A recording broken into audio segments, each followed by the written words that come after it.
क्या आपने कभी सुना है कि किन्हीं दो सगे भाइयों की एक ही पत्नी है?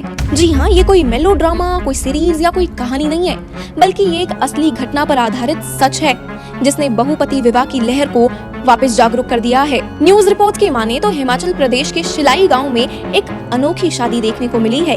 हट्टी जनजाति के दो भाई, जहां एक का नाम है प्रदीप और दूसरे का नाम है कपिल, इन दोनों सगे भाइयों ने एक ही महिला सुनीता चौहान से शादी कर ली है। प्रदीप शिलाई गांव में रहते हैं और वहां एक सरकारी कर्मचारी है, वहीं उनके छोटे भाई कपिल विदेश में रहकर काम करते हैं। ये शादी बहुपति विवाह के तहत हुई है।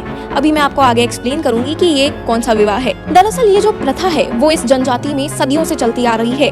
12 जुलाई को ये शादी शुरू हुई और 3 दिनों तक शादी की रस्में चली। प्रदीप, सुनीता और कपिल तीनों की तरफ से कुछ बयान सामने आए हैं। सुनीता का कहना है कि वो इस प्रथा को जानती थी और उन्होंने अपनी मर्जी से ये फैसला लिया है।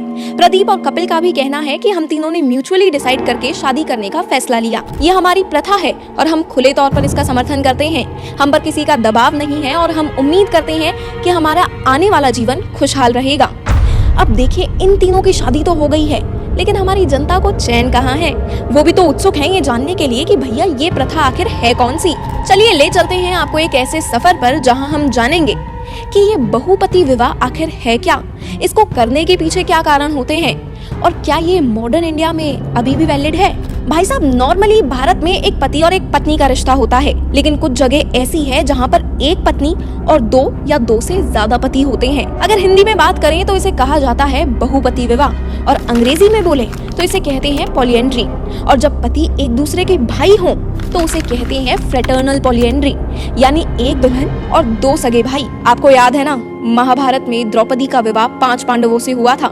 वही इसका सबसे बड़ा मिथोलॉजिकल बेस माना जाता है। अब मॉडर्न इंडिया में ऐसा हो तो सबसे पहला रिएक्शन क्या होता है? अरे ये क्या नया ड्रामा है? पर दोस्तों, ये बहुपति विवाह की प्रथा कोई नई नहीं, बल्कि सदियों से चलती आ रही बहुत पुरानी प्रथा है। बहुपति विवाह का मतलब है एक ही पत्नी के अनेक पति। इसका जिक्र हमारी सोशियोलॉजी के किताबों में भी हुआ है। देखिए, ये प्रथा भारत में बहुत शताब्दियों से चलती आ रही है, लेकिन ये कहना बहुत मुश्किल है कि आखिर ये चालू कब से हुई थी। हालांकि इसके जो प्रमाण मिलते हैं वो सिंधु घाटी सभ्यता के समय से मेल खाते हैं। ये प्रथा पहाड़ी इलाकों जैसे हिमाचल के किन्नौर, सिरमौर, उत्तराखंड के जौनसर और बवार में सदियों से चलती आ रही है। अब ये सब जानकर सवाल उठेगा कि आखिर ये प्रथा आई क्यों थी? तो इसका जवाब ये है कि इस प्रथा के तहत लोग ये सुनिश्चित करना चाहते थे कि जमीन और प्रॉपर्टी के टुकड़े ना हो, पूरा परिवार एक होकर रहे, दोनों भाई अलग ना हो और रिसोर्सेज का भी बंटवारा ना हो। यानी एक पत्नी, 2 पति, एक घर, एक किचन और कुशल जीवन। लेकिन बाद में एजुकेशन आई, अर्बनाइजेशन हुआ और लोग धीरे धीरे इसे छोड़ते चले गए। लेकिन हाल ही में जैसे इस घटना के बारे में पता चला, वैसे ही इस प्रथा की चर्चा भी फिर से होने लगी है। एक तरफ कुछ लोग बोल रहे हैं कि ये तो परंपरा है, ये हमारा कल्चर है, इसे निभाना चाहिए।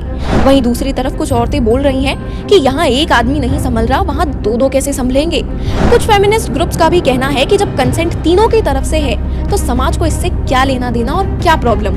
अब जरा हम इस प्रथा को कानूनी नजरिए से भी देख लेते हैं।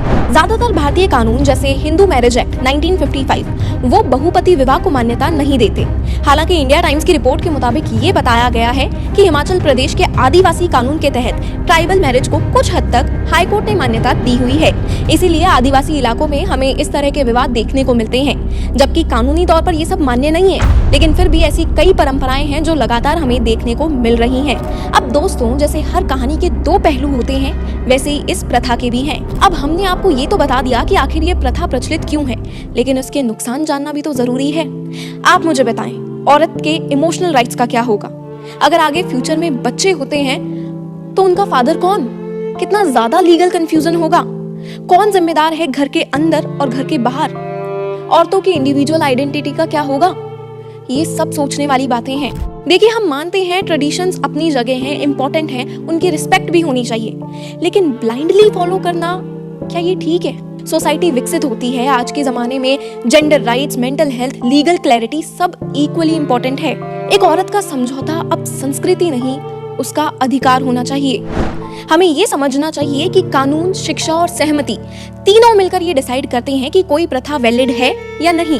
दोस्तों, इस कहानी को आप केवल एक गॉसिप या मजाक की तरह मत लो। ये एक आईना है हमारे ट्रेडिशंस और उनके रिलेवेंस को समझने का। आप मुझे कमेंट्स में जरूर बताइएगा कि ये जो परंपरा है, एक पत्नी 2 पति, क्या ये सही है? क्या ये प्रथा हमारे भारतीय समाज में भी लागू होनी चाहिए? क्या इस प्रथा से हमारा जीवन खुशहाली की तरफ चला जाएगा?